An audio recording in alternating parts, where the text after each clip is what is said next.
Bom dia a todos. É sempre com muita alegria que nós retornamos, ao Centro Espírita Allan Kardec, porque nós temos relação, conhecimento muito antigo, dos anos 1970, dos tempos de Teresinha de Oliveira. E no dia de hoje, o tema que nós escolhemos é em torno dos 160 anos do Evangelho segundo o Espiritismo, que nós estaremos atingindo a data significativa nos próximos dias. O Evangelho segundo o Espiritismo foi lançado em Paris no dia 15 de abril do ano de 1864. Então são 160 anos de esclarecimento e de consolação para o homem. E é um livro extremamente significativo para todos nós que estamos buscando uma compreensão sobre a vida e os ensinos de Jesus entre nós. E esse foi o objetivo de Allan Kardec ao elaborar essa obra. E o interessante é que quando ele lança o Livro dos Espíritos, em 1857, também no mês de abril, ele, na terceira parte, dedica algumas centenas de perguntas e respostas sobre as leis morais. Então, em O Livro dos Espíritos, nós já encontramos a base do Espiritismo assentada também no ensino moral de Jesus. Isso é extremamente marcante, porque na terceira parte do Livro dos Espíritos, se nós prestarmos atenção, ele, ao analisar as leis naturais, o que ele estava fazendo? Ele estava detalhando e aprofundando os 10 mandamentos. Mas os 10 mandamentos sob a ótica dos ensinos de Jesus. Porque se os 10 mandamentos surgiram de uma forma sintética, pela escrita direta, através de Moisés, esses 10 mandamentos necessariamente não foram bem compreendidos nem praticados nos séculos seguintes. Embora muitos profetas tenham surgido ao longo dos tempos ali, junto à comunidade hebraica, no sentido de trazer à tona as leis de Deus e de lembrar o homem sobre as leis de Deus. Mas havia uma grande dificuldade da adoção daquelas práticas, daquelas normas, vamos assim dizer, porque o povo, dentro de um mecanismo natural de gradatividade de conhecimento e de evolução, apresentava lá suas dificuldades. Dessa maneira, nós encontramos nos livros que atualmente integram o chamado Antigo Testamento, grande parte deles relacionados com informações e normas para um contexto de vida localizado numa época e naquela região. O que fez Jesus? Jesus, ele acrescentou, e ele trouxe a grande novidade que é a lei do amor, que não estava registrada na prática e nas recomendações, nos textos que integram o Antigo Testamento. Ao trazer a lei do amor, Jesus fez com que o homem passasse a ter então uma nova proposta, uma nova visão, deixando claro que ele, na realidade, não viria derrogar a lei. Que lei ele não viria derrogar? Os 10 mandamentos. Mas ele vinha substituir, sim, todas aquelas normas que eram adequadas para uma época. E ele vinha substituir para uma proposta de uma nova ordem civilizatória calcada no respeito ao próximo como a si mesmo, para que a gente pudesse efetivamente amar a Deus. E é nessas condições, então, que Kardec aprofunda nas leis morais a terceira parte do Livro dos Espíritos. Acontece que Allan Kardec tinha uma vida extremamente dinâmica, profícua, né, de realização, de produção, e lançou depois o Livro dos Médiuns, a Revista Espírita, que ele redigia mensalmente, dirigia a Sociedade Parisiense de Estudos Espíritas. Desde 1862 ele visitava centros espíritas e grupos emergentes, lideranças que surgiam no interior da França. Isso significa que ele ouvia muito. As pessoas com as quais ele mantinha interlocução direta nas suas visitas e nas assíduas correspondências, né, que eram enviadas a ele, ele respondia. E ele passa então a receber um novo clamor por parte dos leitores, dos interessados no espiritismo que se espalhava pela França e pela Bélgica e outros países ali da Europa também, norte da África. O que eles pediam? Mais detalhes sobre as leis morais que estavam contidas em O Livro dos Espíritos. Ele passa então a elaborar uma nova obra. E é interessante que em meados do ano de 1863, ele já tinha esse livro elaborado, o novo livro elaborado. E é nessa oportunidade que ele recebe um alerta, uma orientação espiritual, que ele deveria fazer uma revisão no texto. Para que isso fosse feito de uma forma mais tranquila, eles sugeriram que ele fizesse um autêntico, entre aspas, retiro espiritual. O que fez Kardec? Se dirigiu, acompanhado da sua esposa Amélie Boudet, para uma cidadezinha litorânea, ali no Canal da Mancha, na Normandia, Saint-Adresse, que era, na verdade, uma colônia antiga de pescadores, próxima à foz do rio Sena, mas que tinha belas praias também. Eles alugam, então, o que ele chama de uma cabana de praia. Cabana de praia era comum na Europa, que eram pequenas casas de madeira e material assemelhado, bem perto da praia, da areia propriamente dito. E lá ele passa, nesse momento de isolamento, a rever o texto que ele estava elaborando sobre a visão espírita em torno do Evangelho. Amélie Boudet precisou retornar a Paris para dar atendimento na rotina da Sociedade Parisiense de Estudos Espíritas. E ele ficou só lá, mas reconhecido por alguns espíritas que já existiam na cidade, algumas senhoras, principalmente a senhora Foulon, que era, na verdade, uma artista plástica e muito interessada em espiritismo, passaram a dar apoio a Allan Kardec. Apoio, inclusive, levando a ele até as sobremesas que ele admirava, né? Logicamente, a base de ameixa, né? Que era muito comum numa região ali da França. E ele passa, então, naquele período, a um detalhamento, uma revisão completa do conteúdo, da estrutura do novo livro.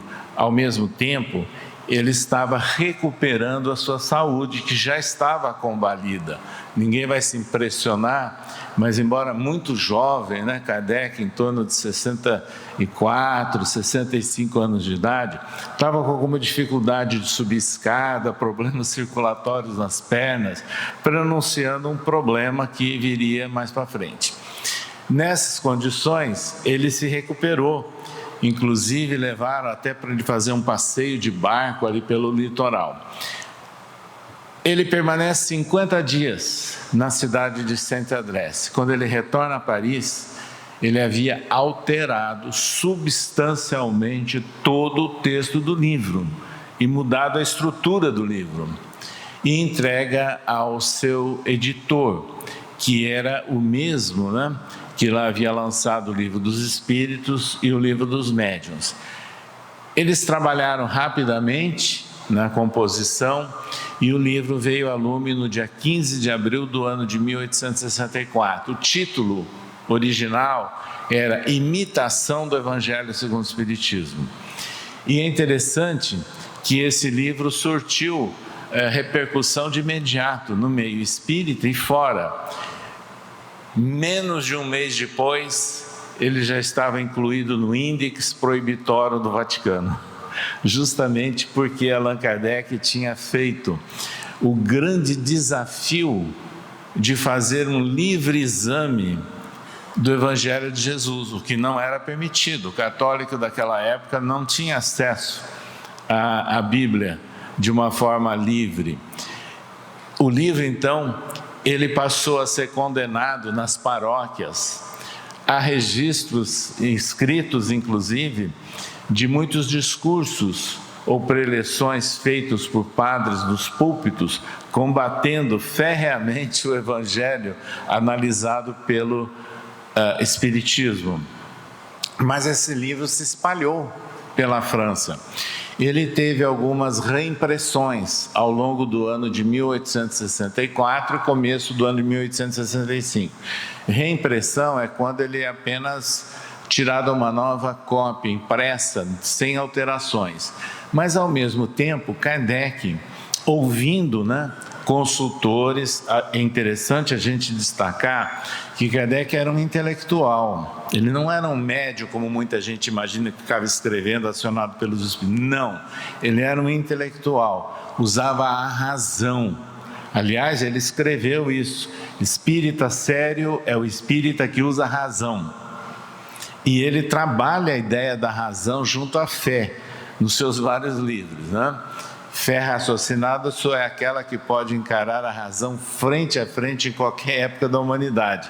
Então, ele usava desse mecanismo, desse recurso que ele havia adquirido na sua vida profissional, como educador, como um intelectual, e usou também consulta a amigos, inclusive alguns deles ligados à própria Sorbonne, que ele cita em rodapé do Evangelho. Ouviu os seus editores e ouvia espiritualidade. Ele recebeu 5 sugestões de alteração do título, porque eles achavam que imitação do Evangelho segundo o Espiritismo não era um termo adequado. Sabe o que ele fez? Ele não aceitou nem a dos espíritos, ele criou a dele. Essa era uma característica que pouca gente sabe, dessa posição crítica, racional de Kardec. E aí então ele lança uma nova edição.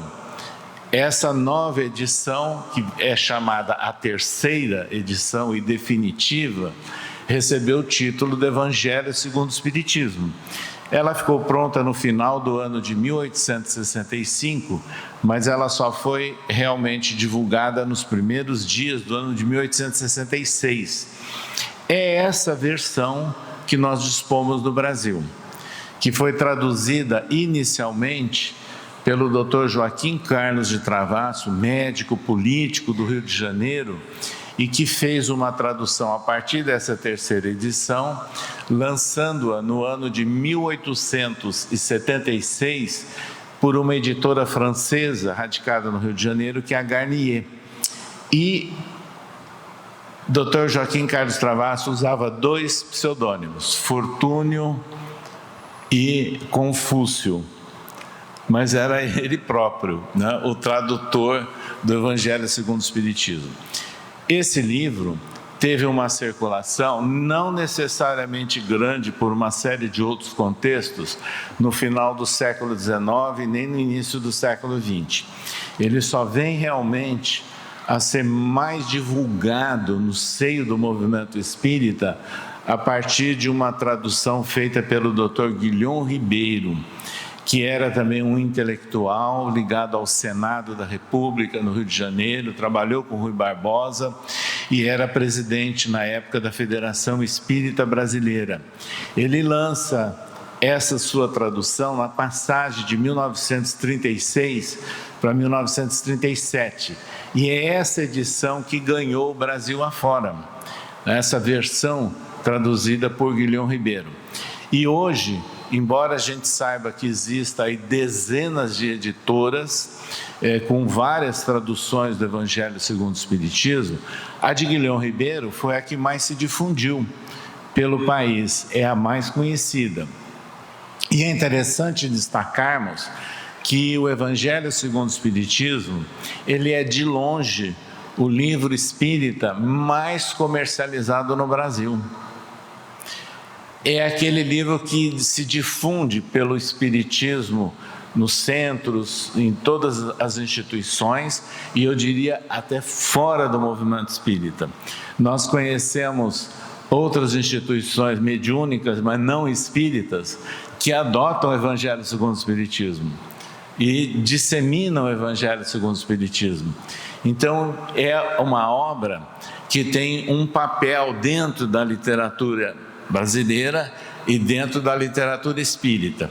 Quando eu falo dentro da literatura brasileira, é importante a gente lembrar que, por ocasião dos preparativos do bicentenário de Kardec, portanto, ano 2004, juntamente com, na época, o presidente da FEB e secretário-geral do Conselho Espírita Internacional, Nestor João Mazzotti, nós visitamos o embaixador francês na embaixada francesa lá em Brasília, para falar dos preparativos, da comemoração do bicentenário de Kardec, um grande congresso que aconteceria lá em Paris, e pedindo até o apoio dele, E ele não só demonstrou muita atenção, como ele ficou extremamente sensibilizado ao confirmar que, naquela época, Allan Kardec era o autor francês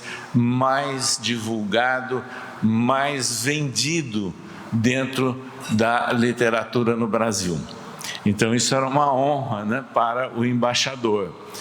E mais ainda, aí ele confidenciou que na infância dele, lá na França, as avós liam e conheciam obras de Kardec. Então é interessante a gente mostrar que a obra de Kardec realmente ela se difundiu pela Europa no século XIX, começo do século XX, sofrendo uma natural interrupção por todos os movimentos de guerras, duas grandes guerras, e todos os países que foram submetidos a ditaduras: Portugal, Espanha, Itália, Alemanha, os países conquistados pela Alemanha e pela União Soviética. Em todos esses países o Espiritismo desapareceu. O Espiritismo não sobrevive em regimes autoritários e ditatoriais, porque o Espiritismo trabalha com a liberdade de opção. Liberdade de consciência e liberdade de opção, o que não é aceito pelos regimes autoritários. Mas depois das guerras, principalmente depois da Segunda e outras mudanças acontecidas na Europa, o Espiritismo reapareceu na Europa e aqui no Brasil ele já florescia. Quando ele se desenvolve no Brasil, na primeira metade do século XX, foi exatamente os centros, tendo como base o Evangelho segundo o Espiritismo, e procurando colocar em prática a integração e o apoio à comunidade onde se localizavam os centros. Então, os centros passaram a ser vistos pela sociedade brasileira, nas cidades, como locais que faziam o atendimento das necessidades da população. Isso foi registrado, inclusive, por um jornalista francês, Gabriel Gobron, que esteve no Brasil. Ele não era apenas espírita, ele era ligado a vários outros assuntos místicos, esotéricos, inclusive espíritas. E ao visitar o Brasil e retornar, ele escreveu na revista Le Fraterniste, lá na França, que os espíritas brasileiros eram pobres, mas a caridade em ação. E a caridade em ação foi o que deu respeitabilidade aos espíritas na primeira metade do século XX. Então nós vemos o papel, o desdobramento, a repercussão do Evangelho segundo o Espiritismo na prática, junto aos centros e na interação dos centros com o contexto social.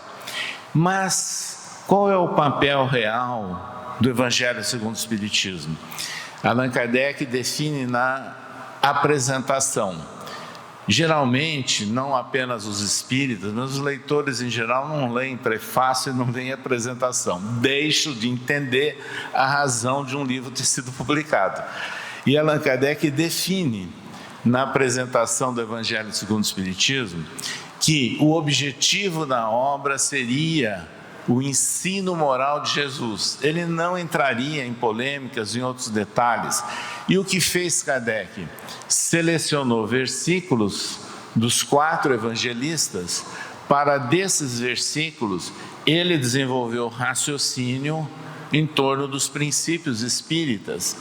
Então, todo capítulo tem o versículo selecionado por Kardec, ou mais de um, os seus comentários, e depois ele põe as instruções dos espíritos, as mensagens que ele analisou, coerentes com o conteúdo de cada capítulo.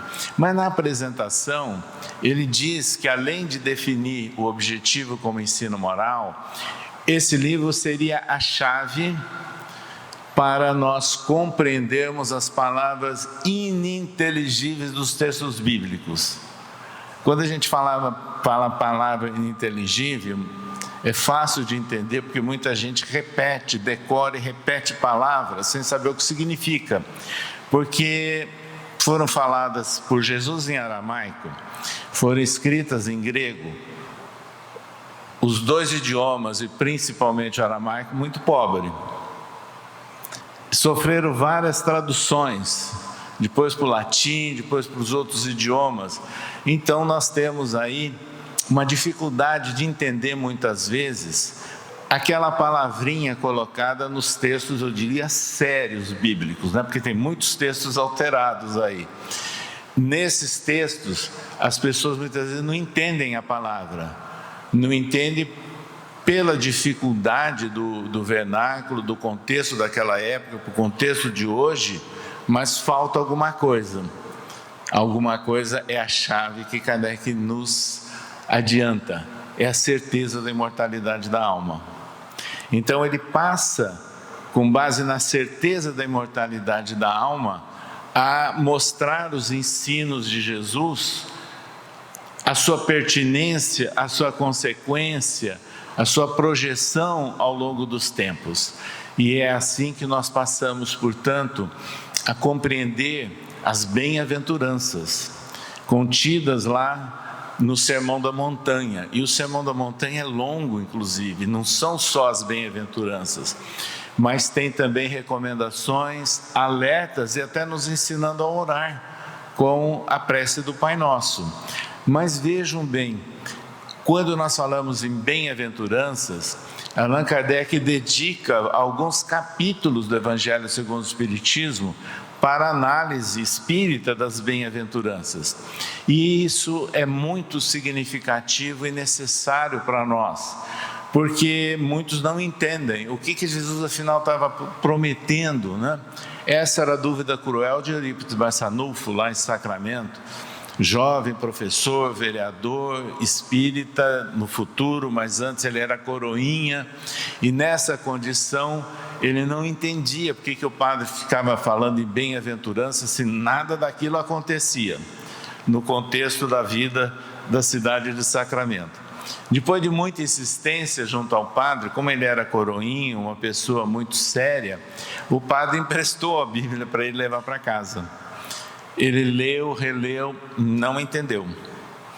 Certo dia, ele recebe a visita que era quase que semanal de um tio, senhor Mariano, irmão de Dona Meca, mãe de Eurípides, que ia fazer as compras, morava numa fazenda, ia fazer as compras em Sacramento, mas ele havia fundado um centro espírita na fazenda. E nesse centro espírita aconteciam manifestações, inclusive de efeitos físicos, de movimentação de objetos, pedradas.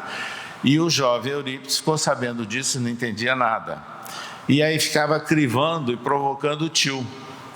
E o tio não tinha cultura, não tinha condição de esclarecer nada. Certo dia, ele chega àquela residência da irmã.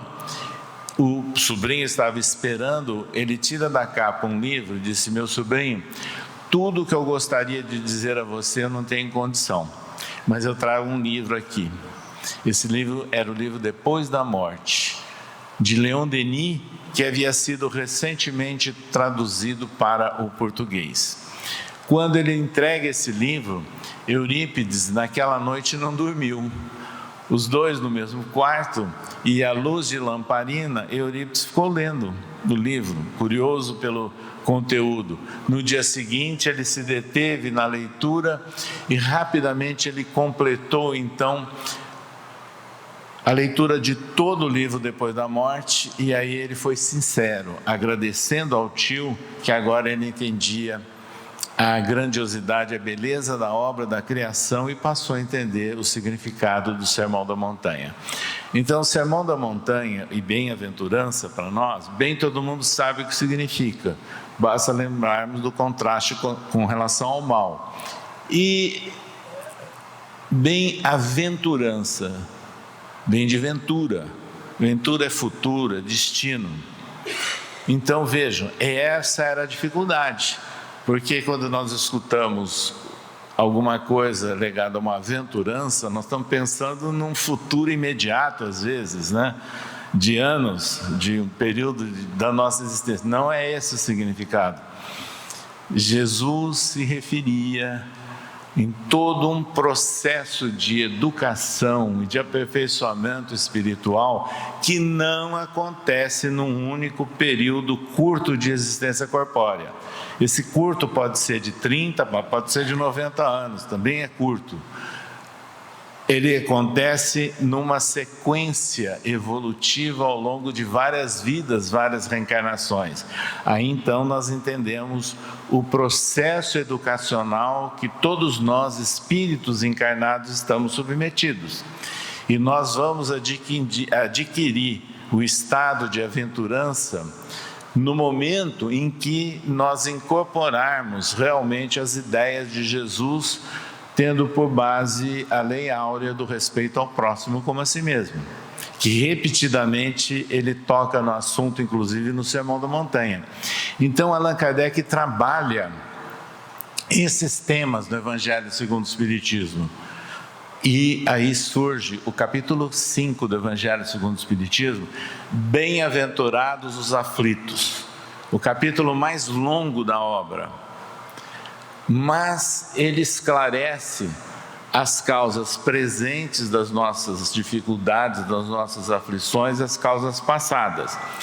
Muitas causas presentes estão relacionadas, na realidade, com desatenções nossas, com enganos, com erros que nós cometemos. Não podemos esquecer disso. Coisas que nós criamos agora na presente existência. Mas tem as causas anteriores também, relacionadas com as vidas, as reencarnações anteriores. E ao analisarmos isso dentro da ótica de Kardec, é que nós passamos a compreender como se processa a justiça divina. Não mais o Senhor de exército, não mais o Senhor criador de um povo escolhido e desprezando todos os outros povos da nossa civilização. Não, é o Deus amor descrito por João, é o Deus Pai, é o Deus expressão maior da misericórdia. Aí então nós temos uma nova visão da divindade e todas as repercussões que isso representa para colocar em prática o respeito ao próximo como a si mesmo. É isso que é trabalhado por Allan Kardec, bem-aventurados os aflitos. E é nessas condições que, ao analisarmos o capítulo 5, nós vamos compreender que não é apenas referente a nós encarnados, porque nós, os aflitos aqui da Terra, encarnados, é o comum da característica do mundo de provas e expiações em que nós estamos imersos. É essa característica de contraste, de dúvidas, de ansiedades, de insegurança. Por essa razão que as pessoas procuram o centro espírita. Ninguém procura o centro espírita por amor, não. Ninguém procura o centro espírita porque quer saber da psicologia de não sei o quê, da outra a carapaça energética nossa. Ninguém quer saber de detalhes de vida em outros planetas. As pessoas procuram o centro espírita porque têm aflição. Precisam do quê? Acolhimento, consolo, esclarecimento e depois orientação para uma nova proposta de vida. É essa a finalidade do centro espírita, praticizando a ideia de bem-aventurados aflitos. Mas bem-aventurados aflitos ecoa também entre os desencarnados. Quando nós avaliamos as relações, os diálogos que nós temos com os espíritos nas reuniões mediúnicas, onde eles aparecem como aflitos, incompreendidos, revoltados, desconfiados, com medo, sabe do quê? Da justiça divina, porque muitos, inclusive, já têm a ideia de que praticaram alguns erros desatinos e ficam com medo da punição, do julgamento. Veja o complexo que foi criado de culpa ao longo de séculos e séculos por algumas religiões, incutindo na mente humana, e que permanece isso tanto entre os encarnados como os desencarnados. E a hora que no diálogo com essas entidades nós passamos a conversar, não doutrinar, não impor, ouvindo e conversando com eles e deixando em claro que tem sim um conserto, que tem uma opção, que tem uma possibilidade de melhoria e que eles não vão ser nem julgados e nem condenados por Deus. Isso é um grande alívio para os espíritos no diálogo nas reuniões mediúnicas. Então é essa a essência que emana do Evangelho segundo o Espiritismo, com projeções para os encarnados e para os desencarnados. E aí Kardec, no capítulo 6 do Evangelho segundo o Espiritismo, ele trata do Cristo Consolador, onde ele transcreve versículos de João. Naqueles momentos finais de Jesus, preparando-os que ele partiria, ele passa a dizer que ele partiria, não nos deixaria órfãos, no momento oportuno enviaria o Paráclito, e que restabeleceria a verdade e nos ensinaria mais alguma coisa. Paráclito do grego é traduzido em diversas versões aí, em vários idiomas, como consolador, como auxiliador, como o cooperador e até como advogado, no sentido de defesa. Nessas condições, se nós juntarmos todas essas palavras, dá o significado real de consolação, porque é exatamente essa de saber ouvir, acolher, conversar, dialogar, consolando a pessoa, mas estimulando para uma reflexão. E é esse então o papel do Espiritismo, de consolador, restabelecendo a verdade. Que verdade? Trazendo à tona os ensinamentos e a experiência de Jesus entre nós, ou seja, a essência do cristianismo primitivo, a essência do cristianismo dos 3 primeiros séculos da nossa humanidade. Porque depois ocorreram muitas alterações e surgiram várias vertentes religiosas que eu diria que não tem nada a ver na prática com a proposta original de Jesus. Então o Espiritismo vem trazer à tona exatamente isso, restabelecer aquela verdade do cristianismo primitivo e ensinar alguma coisa a mais. Alguma coisa a mais é o aprofundamento dos ensinos de Jesus, agora com a certeza da imortalidade da alma. Então o papel do Espiritismo, Allan Kardec reconhece no Evangelho segundo o Espiritismo como o consolador prometido. E exatamente é essa grande missão que é reservada aos espíritas em geral, no contexto da sociedade, aos centros espíritas, como pontos de referência para o atendimento das pessoas e para a difusão de uma nova visão de espiritualidade e de religiosidade. É exatamente isso que nós precisamos no mundo que nós estamos vivendo. Então, aos 160 anos do lançamento do Evangelho segundo o Espiritismo, uma obra básica preparada por Allan Kardec e que nos traz essa visão diferenciada sobre Jesus e a sua mensagem, nos traz então uma nova ordem de esperança, de fortalecimento da fé em todos nós e, sem dúvida nenhuma, como estímulo para buscarmos uma nova caminhada na atual existência corpórea. E aí nós lembramos de Jesus, também registrado por João, um pouco antes da promessa do Consolador, ele também falando da partida dele, mas que ele apresentaria o caminho. Um deles não entendeu: mestre, que caminho é esse que nós não conhecemos? E ele foi claro: eu sou o caminho, a verdade e a vida, ninguém chegará ao Pai senão por mim.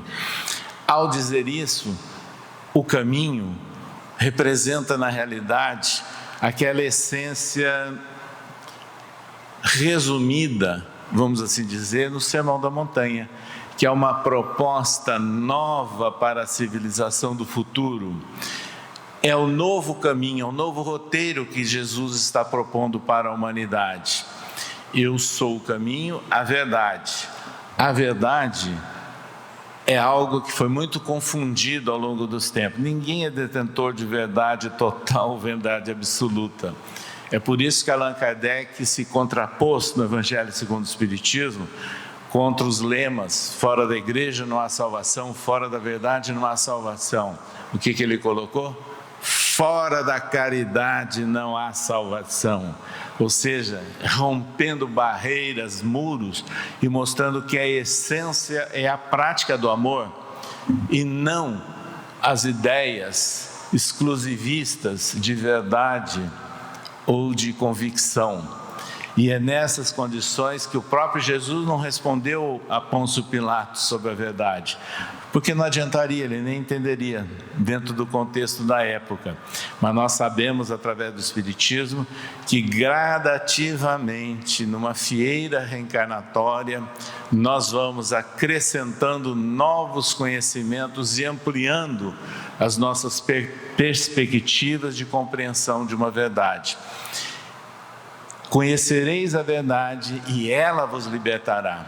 Então, é através dessas informações que nosso espírito começa a se libertar para que saibamos conviver no mundo sem nos contaminarmos, sem ser do mundo e projetando a nossa condição de espírito imortal, vivendo dentro desse contexto. Mas ele disse: eu sou o caminho, a verdade e a vida. A vida a que Jesus se refere não é essa vida efêmera, perseguida por muitos que acham que tem que viver a vida tão intensamente num dia que acabam repentinamente desencarnando, drasticamente naquela própria madrugada, né? Em face de todos os desatinos praticados. Não é essa a vida.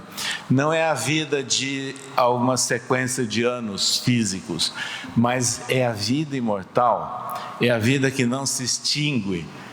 E aí, disse Jesus: eu sou o caminho, a verdade e a vida. Eu vim para que tenham vida e a tenham em abundância.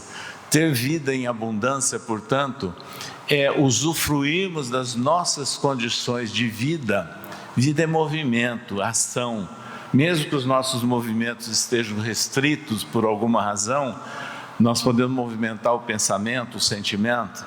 Então, é a vida em várias expressões e é a vida inextinguível, é a vida imortal.